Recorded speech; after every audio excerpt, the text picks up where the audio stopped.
The quantum world is already full of mysteries, but what happens when this strange domain of subatomic particles is subjected to immense pressure? Studying quantum behavior in such conditions has long been a challenge for one simple reason. It is extremely difficult to design sensors that can endure such intense forces.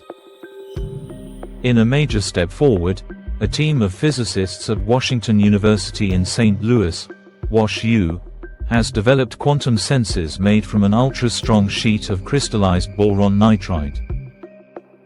These sensors are capable of detecting stress and magnetic fields in materials exposed to pressures more than 30,000 times greater than Earth's atmosphere. We're the first ones to develop this sort of high-pressure sensor, said Chong Zhu, assistant professor of physics in arts and sciences and a member of WashU's Center for Quantum Leaps. It could have a wide range of applications in fields ranging from quantum technology, material science, to astronomy and geology. The team reported their results in Nature Communications.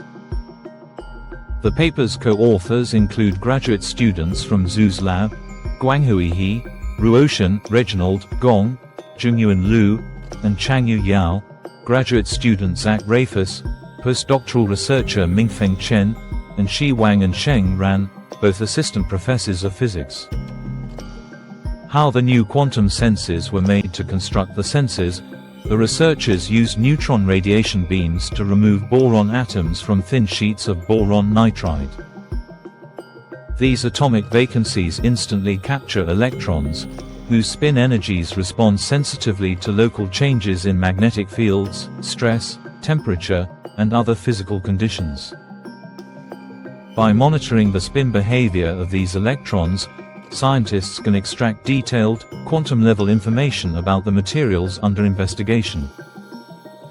Zhu and colleagues previously had created quantum sensors by making vacancies in diamonds, which power WashU's 2 quantum diamond microscopes. While effective, diamond sensors have a drawback. Because diamonds are 3-dimensional, it's hard to place the sensors close to the material being studied. In contrast, sheets of boron nitride can be less than 100 nanometers thick, about 1,000 times thinner than a human hair. Because the sensors are in a material that's essentially 2-dimensional, there's less than a nanometer, a billionth of a meter, between the sensor and the material that it's measuring, Zhu said. Diamonds still play an important role.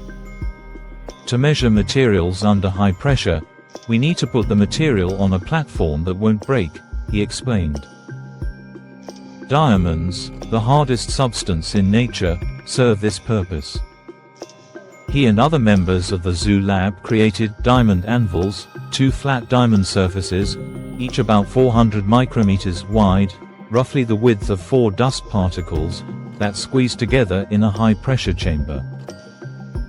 The easiest way to create high pressure is to apply great force over a small surface, he explained. Testing materials and future applications tests showed that the new sensors could detect subtle shifts in the magnetic field of a 2-dimensional magnet.